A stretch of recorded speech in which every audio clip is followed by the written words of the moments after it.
안녕하세요. 2021년 말 개정된 세법 내용 중에서 조세특례제한법 분야를 설명드릴 EY 한영 김승모 파트너입니다. 근본 조특법 개정은 차세대 성장 동력 확보, 일자리 회복 지원, 기업 환경 개선 등 크게 세 가지 분야로 나눌 수 있는데, 첫 번째, 차세대 성장 동력 확보와 관련해서는 대표적으로 국가 전략기술 R&D 비용, 그리고 시설 투자, 세제 지원 신설, 신성장 원천 기술, R&D 대상 기술 확대, 지식재산, IP 시장, 수요 공급 생태계 조성 지원이 있고, 두 번째, 일자리 회복 지원과 관련해서는 대표적으로 창업 중소기업 세액 감면 확대, 벤처기업 주식 매수 선택권 과세 특례 세제 지원 확대, 비수도권 기업 취약계층 고용정대 세액 공제 확대가 있습니다. 그리고 세 번째, 기업 환경 개선과 관련해서는 대표적으로 유통기업 법인세 감면 요건 완화, 본사 지방 이전 감면 시 최소 투자 금액 등 요건 추가, 중소기업 결손금 소급 공제 허용 기간 한시 확대, 그리고 투자 상생 협력 촉진 세제 정비가 있었습니다. 다음 장표에서 주요 개정 내용을 하나씩 설명드리도록 하겠습니다. 1번 국가전력기술 R&D 시설 투자 관련입니다. 현행 세법은 일반 신성장 원천 기술 투자 이렇게 2단계 지원 구조로 현행 세법이 규정되어 있습니다.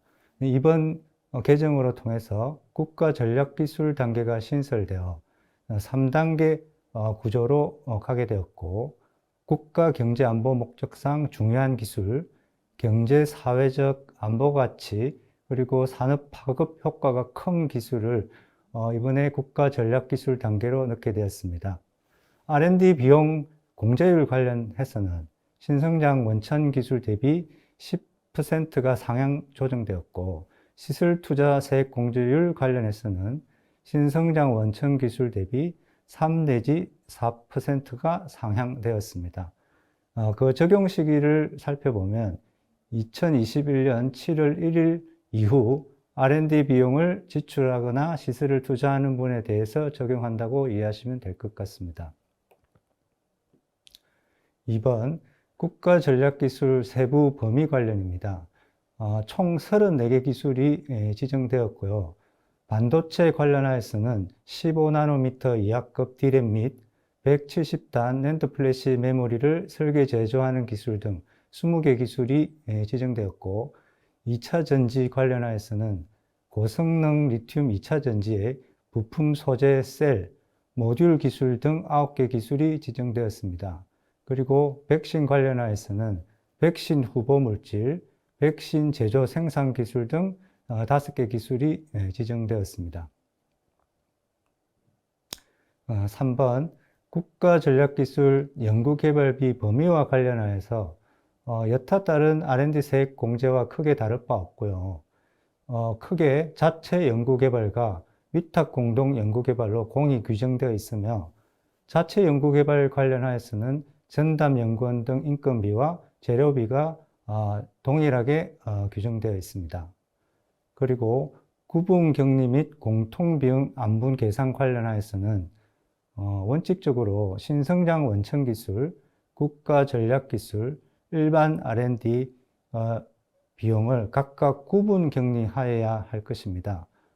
그리고 신성장 R&D, 국가전략기술 R&D, 일반 R&D에 공통되는 경우에는 연구인력 비중에 따라 안분하도록 규정되었습니다. 4번 국가전략기술 사업화 시설 관련입니다. 다른 R&D 다른 신성장 원천 기술과 마찬가지로 기술심의위원회 심의를 거쳐서 기획재정부, 산업통상부 장관이 공동으로 인정하는 시설을 규정하고 있습니다. 5번 국가전략기술 신성장 사업화 시설 세액공제 적용 방법 관련입니다. 사업화 시설이 일반 제품도 병행 생산하는 경우에도 사업화 시설 세액 공제가 적용 가능하다는 점을 근본 개정에 명확히 규정하였고, 그리고 국가전략기술 신성장 병행 생산 시 사후관리 특례 규정을 두고 있는데 투자 완료일부터 다음 세계 과세년도 종료일까지 누적 생산량 기준으로 국가전략기술 사업화 시설의 경우에는 국가전략기술 제품 생산량이 차지하는 비율이 50%를 초과하여야 하고 신성장 사업화 시설의 경우에는 국가전략기술과 신성장 원천기술 제품 생산량을 합한 비율이 50%를 초과하여야 합니다. 이 기준을 충족하지 못한 경우에는 일반 시설 공제세액을 차감한 그 차액 상당액과 이자 상당액을 납부하도록 규정하였습니다. 다음 자료 제출 관련입니다. 생산량 관련 자료 작성 보관을 하셔야 되고 사후관리 마지막 과세년도 법인세 신고 때 제출하도록 의무화하였습니다. 측정 대상, 측정 기간, 작성 방법 등은 기획재정부령으로 자세하게 규정되어 있는데 이 부분은 사후관리를 위해서 꼭 사전 검토를 해 놓을 필요성이 있다는 말씀을 아울러 드리겠습니다. 6번 신성장 원천기술 R&D 비용 세액 공제 관련입니다. 크게 공제 대상 기술이 개편되었고 탄소 중립, 바이오 기술 등이 추가되었고 그리고 공제 대상 기술에 대한 주기적 재평가 제도가 도입되었는데 3년마다 재평가를 한다라고 이해하시면 될 것 같습니다. 관련해서 심의위원회 기능이 확대되어 이 심의위원회에서 신규 기술 도입 여부, 현행 기술 존치 여부를 심의하게 될 예정입니다. 7번 신성장 원천기술 대상 관련입니다. 현행세법에서는 12개 분야 235개 기술이 규정되어 있습니다. 근본 개정에서 대상 기술이 확대되어 13개 분야 260개 기술로 규정되었고 가장 크게 개정된 탄소 중립 분야가 있습니다.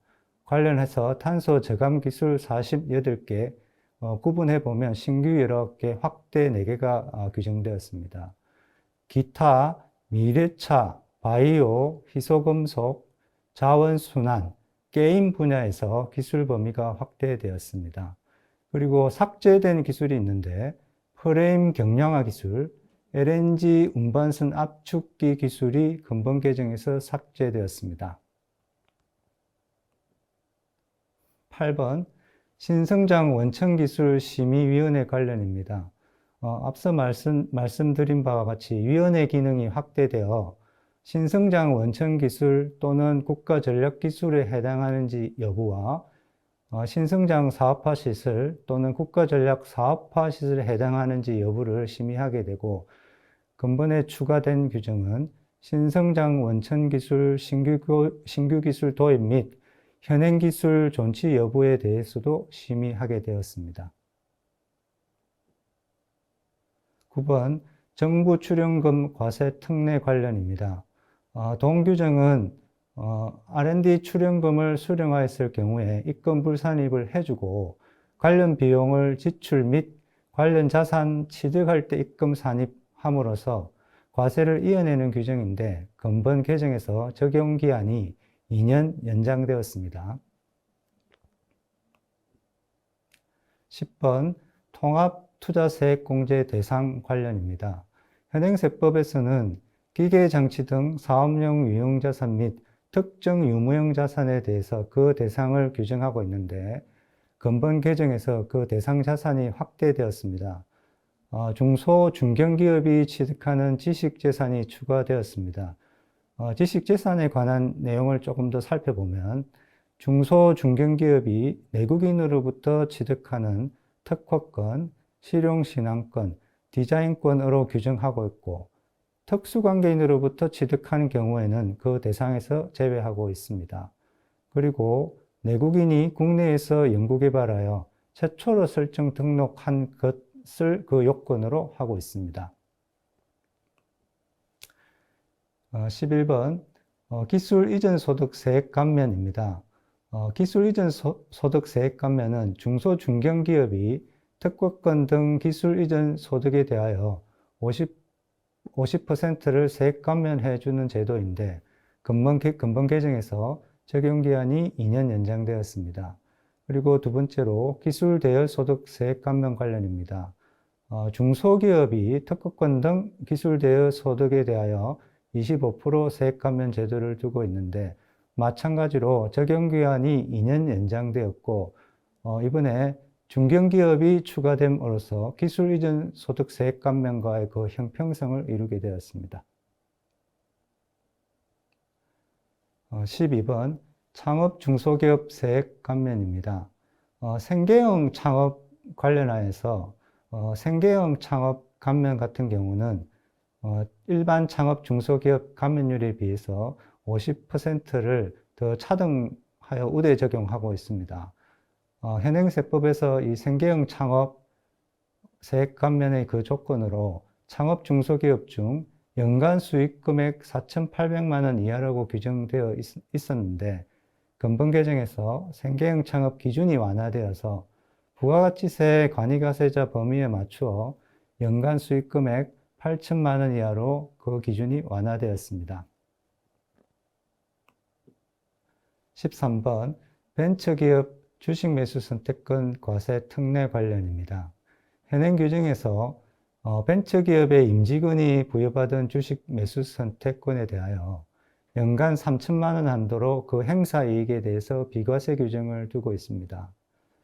근본 개정에서 적용 대상이 확대되어 해당 벤처기업 자회사 임직원도 포함되도록 새롭게 규정되었고 이에 추가하여 비과세 한도도 확대되어 연간 3천만 원 한도에서 연간 5천만 원 한도로 확대되었습니다.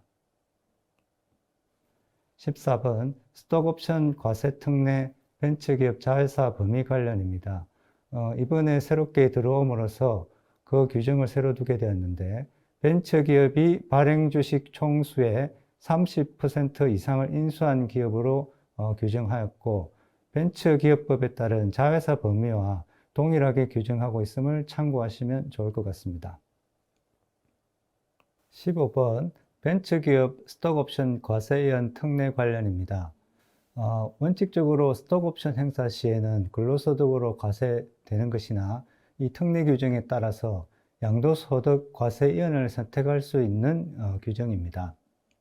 그 요건으로 현행세법에서는 시가 이하 발행분에 대해서 그 특례 대상에서 제외하고 있는데 근본 개정에서는 시가 이하 발행을 허용하였습니다.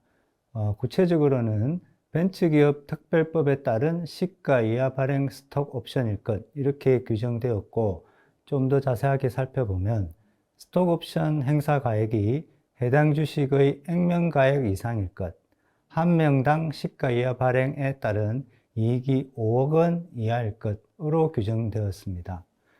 관련해서 시가 이하 발행이 허용됨에 따라 시가 이하 발행 이익은 근로소득으로 과세하도록 규정되었고 시가 초과분은 양도소득 과세위원을 선택할 수 있도록 규정되었습니다.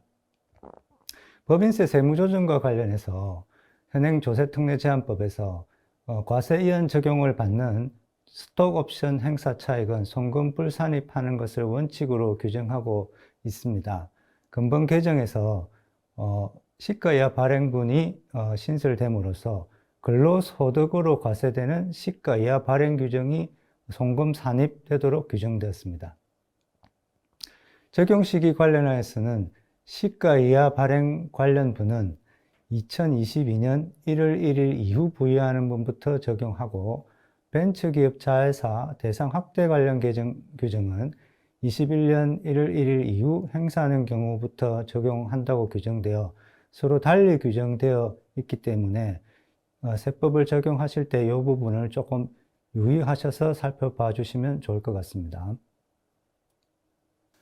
16번 기술혁신형 M&A 세액 공제 관련입니다. 현행 조세특례제한법에서는 기술혁신형 중소기업 합병시 세액 공제와 기술혁신형 중소기업 주식 인수시 세액 공제 두 가지 제도를 두고 있는데 기술혁신형 중소기업 합병시 세액 공제 관련하여 근본 개정에서 적용 기한이 3년 연장되었습니다.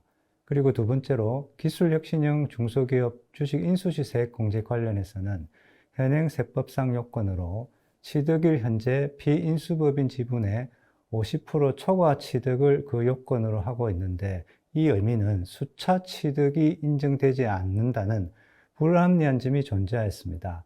이를 개선하기 위해서 근본 개정에서 그 요건을 완화하여 취득일 현재라는 규정 대신에 취득일이 속하는 사업연도 종료일 현재로 개정함으로써 수차 취득이 가능하도록 개정되었습니다. 그리고 현행 세법에서는 특수관계인으로부터 취득하는 경우는 제외하도록 규정되어 있는데, 근본 개정에서 그 특수관계인 여부를 피인수법인의 주주별로 해당 주주로부터의 최초 취득일을 기준으로 판단한다고 규정하였습니다. 그리고 기술가치금액의 10%를 세액 공제해 주고 있는데, 현행 세법에서 이 기술가치금액의 그 산정 기준이 되는 피인수법인의 순자산 시가를 취득일 현재 기준으로 산정하도록 규정되어 있었는데, 근본 개정에서 수차 취득이 인정되기 때문에 취득일별 순자산 시가를 해당 날짜에 취득한 지분별로 가중평균하여 산정하도록 규정되었습니다. 17번, 벤처기업이 전략적 제휴를 위해 주식 교환 시 과세 특례 관련입니다. 이 특례 규정은 주식 처분 시까지 특정 조건을 충족하는 경우에 주식 처분 시까지 양도소득세를 과세인하는 내용인데, 근본 개정에서 적용 기한이 2년 연장되었습니다. 18번, 주식 교환 등에 대한 과세 특례 대상 관련입니다. 현행 세법에서 그 대상과 관련하여 벤처기업 등의 범위를 규정하고 있는데, 벤처기업 그리고 매출액 대비 R&D 투자 비중이 5% 이상인 중소기업으로 규정되어 있습니다. 근본 개정에서 그 과세 특례 대상이 확대되어 기술 우수 중소기업을 추가하였습니다. 19번, 그 기술 우수 중소기업을 조금 더 자세하게 살펴보면 그 정의 규정이 신설되었는데, 기본적으로 창업 후 3년 이내를 그 요건으로 하면서 아래 동그라미 1번 기술보증기금 등으로부터 기술성 우수평가를 받은 경우, 2번 직전 연도 R&D 비용 3천만 원 이상 지출한 경우, 3번 기업 신용조사회사 평가 기술 등급 상위 50%인 경우로 규정하였습니다. 20번, 고용증대세액 공제 관련입니다.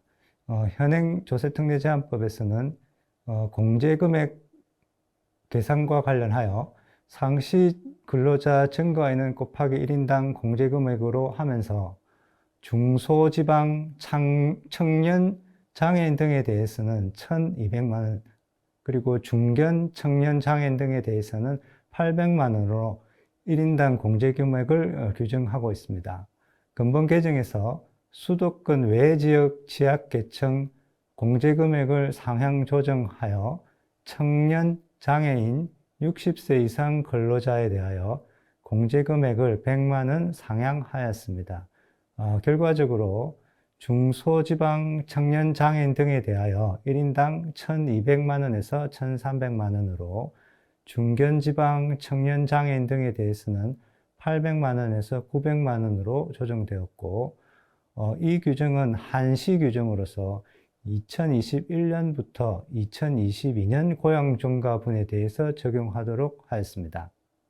개정 이유를 살펴보면 취약계층 등 민간 일자리 창출을 지원하겠다는 취지로 이해하시면 될 것 같습니다.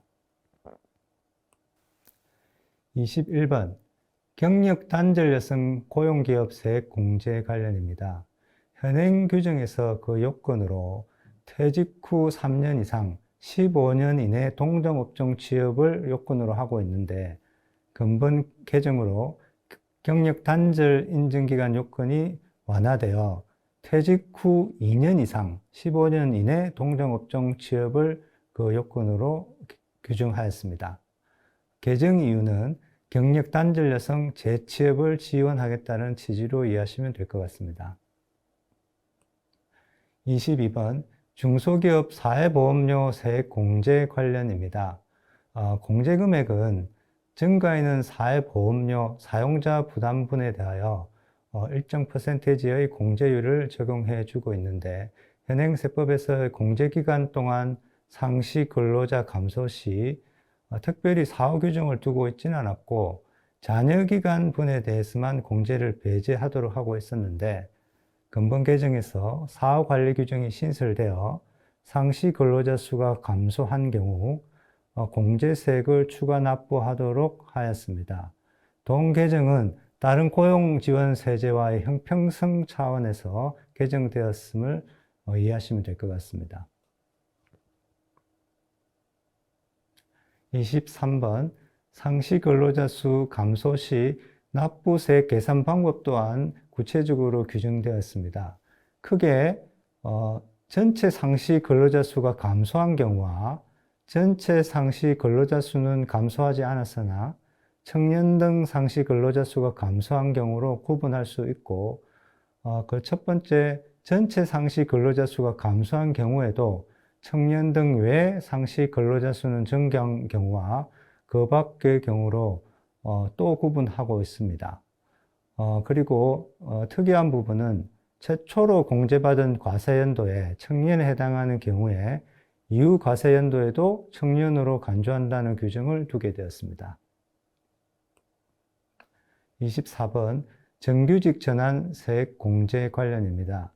현행세법에서 그 요건으로 2020년 6월 30일 현재 비정규직 근로자를 2021년 12월 31일까지 정규직으로 전환하는 것을 요건으로 하는데, 근본 개정에서 그 요건을 정비하여 2021년 6월 30일 현재 비정규직 근로자를 2022년 12월 31일까지 정규직으로 전환하고 전년 대비 상시 근로자 수를 유지하여 이 두 가지 조건 모두를 충족하는 것으로 개정하였습니다. 그리고 근본 개정에서는 특수관계인이 정규직으로 전환한 경우에는 제외하도록 개정되었습니다. 동 개정은 정규직 전환 유도를 하고자 하는 취지에서 개정되었다고 이해하시면 될 것 같습니다. 25번 고용유지세액 공제 관련입니다. 현행세법에서 중소기업, 위기지역 중견기업을 그 대상으로 해서 근로시간 단축을 통해 고용을 유지한 경우에 임금 감소액 또는 임금 보정액의 일정 %만큼 공제를 해주고 있습니다. 근본 개정에서 그 적용 기한이 2년 연장되었습니다. 동 개정은 일자리 유지를 지원해 준다는 취지로 이해하시면 될 것 같습니다. 26번 해외 진출 기업의 국내 복귀 시 세액 감면 관련입니다. 현행세법상 감면 요건으로 해외 사업장 양도, 폐쇄, 축소 후 1년 내 국내 신증서를 그 요건으로 하고 있었는데, 근본 개정으로 그 요건이 완화되어 해외 사업장 양도, 폐쇄, 축소 후 2년 내 국내 신증설로 그 요건이 완화되었습니다. 동 개정은 해외 진출 기업 국내 복귀를 활성화하겠다는 취지로 이해하시면 될 것 같습니다. 27번 영상 콘텐츠 제작 비용 세액 공제 관련입니다. 현행세법상 공제 대상은 국내에서 발생한 방송 프로그램, 영화 제작 비용에 대해서만 그 대상으로 규정하고 있었으나, 근본 개정에서 공제 대상에 국외 발생 비용을 포함함으로써 국외에서 발생하는 방송 프로그램, 영화 제작 비용으로 개정되었습니다. 동 개정은 영상 콘텐츠 산업 지원 그리고 한류 확산을 촉진하겠다는 취지로 이해하시면 좋을 것 같습니다. 28번 수도권 밖으로 본사를 이전하는 법인에 대한 세액 감면입니다. 그 요건을 살펴보면 수도권 과밀 억제권역 내 본사를 3년 이상 운영하고 수도권 밖에서 사업 개시 전후 2년 이내에 수도권 과밀 억제권역 내 본사를 양도하는 것을 요건으로 하고 있습니다. 근본 개정에서 최소 투자 금액 그리고 근무 인원 요건이 추가되었습니다. 한번 살펴보면 최소 투자 금액 관련하여서는 10억 원 이상이어야 하고 근무 인원 관련하여서는 20명 이상 그 기준을 충족하여야 할 것입니다. 구체적 판단 기준으로는 투자 금액 관련하여서는 시행규칙으로 정하는 사업용 자산에 대한 투자 합계액으로 규정하였고, 근무 인원 관련하여서는 본사 업무에 종사하는 상시 근무 인원으로 규정하였습니다. 그리고 감면 적용 이후 근무 인원 기준이 미달한 경우에는 해당 과세연도부터 감면을 배제한다라고 이해하시면 좋을 것 같습니다. 29번 중소기업 결손금 소급 공제 관련입니다.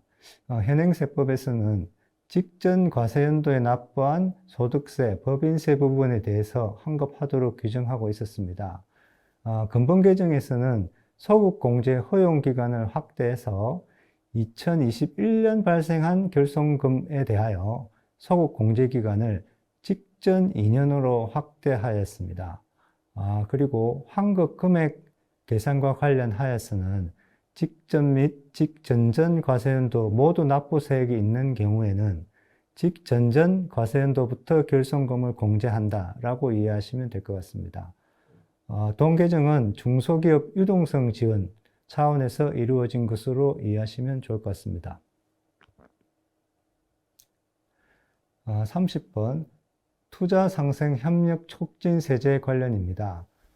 그 첫 번째로 차기 환류 적립금 설정 기간 관련입니다.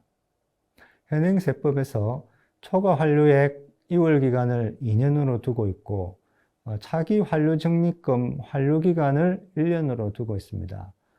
근본 개정에서는 차기 환류 적립금 설정 기간을 초과 환류액 2월 기간에 맞추어 확대하여 차기 환류 적립금 환류 기간을 기존 1년에서 2년으로 개정하였습니다. 동 개정은 코로나19 상황을 감안해서 기업 환경을 지원하겠다는 취지로 이해하시면 될 것 같습니다.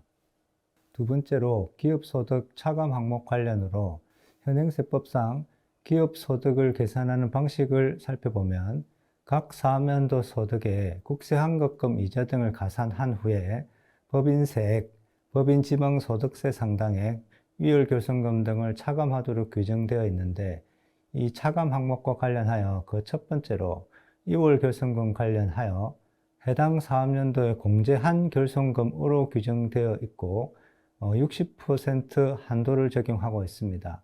근본 개정에서는 기업소득 차감 항목을 명확화한다는 취지에서 2월 결손금 관련해서는 해당 사업연도에 공제한 결손금으로 개정함과 동시에 60% 한도를 적용하지 않도록 개정하였습니다. 이 부분은 작년에 생성된 유권 해석을 반영한 취지로 이해하시면 좋을 것 같습니다. 그리고 현행 규정상 규정되어 있는 법인세액, 법인지방소득세, 단순히 이렇게 규정되어 있었던 것을 조금 더 명확화하자는 취지에서 법인세액 관련해서는 과세표준의 세율을 적용하여 계산한 세액에서 공제감면세액을 차감하고 가산세를 가산한 금액으로 개정하였고, 법인 지방소득세 상당액 관련해서는 과세표준의 세율을 적용하여 계산한 세액의 10%로 규정하였습니다. 30번 투자상생협력촉진세제 세 번째 임금 증가액 적용 대상 근로자 관련입니다. 현행 세법에서는 연간 총급여의 8천만 원 이상인 상시 근로자에 대해서는 그 대상에서 제외하고 있습니다. 근본 개정에서 소득 연 환산 규정을 신설하여 근무 기간이 1년 미만인 경우에는 총급여를 연 단위로 환산하여 판단하도록 그 기준을 명확화하였습니다. 31번 지역특구 세액 감면 관련입니다. 이 부분은 적용기한이 2년 연장되었습니다. 31번 두 번째로 세액 감면 적용 후 특구 밖으로 이전하는 기업에 대한 사후 관리 규정이 신설되었는데 한번 살펴보면 감면 적용 이후 감면 대상 사업장 등을 폐업 해산하거나 해당 특구 외 지역으로 이전하는 경우에 사후 관리 사유 발생 시점에서 소급해서 폐업 해산의 경우 3년, 이전의 경우 5년간 이자 상당액을 가산하여 감면세액을 납부하도록 규정하였습니다. 동 개정은 그 제도의 실효성 제고를 위한 것으로 이해하시면 좋을 것 같습니다. 32번 공사부담금 투자세액 공제 배제 관련입니다. 현행세법에서는 국가 등으로부터 출연금 등을 지급받아 투자한 금액과 국가 등으로부터 융자를 받아 투자하는 경우 이자 지원금에 대하여 투자세액 공제를 배제하고 있습니다. 근본 개정에서는 공사부담금을 제공받아 투자한 금액 또한 투자세액 공제에서 배제하도록 개정하였습니다. 동 개정은 공사부담금 과세 이연 혜택과 중복 지원을 배제하겠다는 취지로 이해하시면 좋을 것 같습니다. 공사부담금 투자세액 공제 배제를 마지막으로 조세특례제한법 주요 개정 내용에 대한 제 설명은 마무리하도록 하겠습니다. 제한된 시간으로 인하여 개정된 모든 내용을 다 커버할 수는 없었던 점 양해 부탁드리며 아무쪼록 하시는 업무에 조금이나마 도움이 되었으면 합니다. 경청해 주셔서 감사합니다.